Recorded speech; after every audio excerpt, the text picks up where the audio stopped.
বিসমিল্লাহির রহমানির রহিম। আসসালামু আলাইকুম। দেখেন একদম কচি ডাব,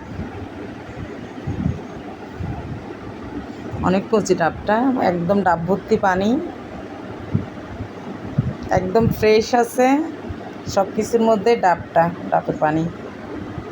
আমার শরীর অসুস্থ, তাই আমার জন্য আনছে। আমি প্রতিদিন একটা করে খাচ্ছি।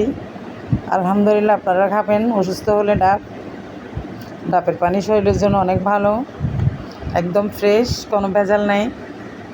অন্য কিছুর মধ্যে দেখেন সব কিছুর মধ্যে ভেজাল, কিন্তু ডাবের পানি একদম ফ্রেশ, স্বাস্থ্যের জন্য অনেক ভালো। আপনারা অসুস্থ না হলেও খাবেন মাঝে মধ্যে। আমার তো প্রতিদিন খেতে হচ্ছে, কারণ অনেক বেশি অসুস্থ আমি, সেজন্য আমি না হলে মাঝে মধ্যে খাই। ডাবটা বেশি প্রয়োজনীয় শরীরের জন্য, স্বাস্থ্যের জন্য, ছোটো বড়ো সবার জন্য।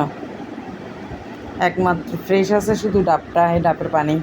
ভিতরের পানিগুলোর মধ্যে কোনো মেডিসিন নেই, এগুলো আল্লাহর দেওয়ার পানি। আপনারা লাইক কমেন্ট শেয়ার করবেন, একটা সাবস্ক্রাইবার করবেন আমাকে, আমার সাথে থাকবেন। আপনারা ভালো থাকবেন।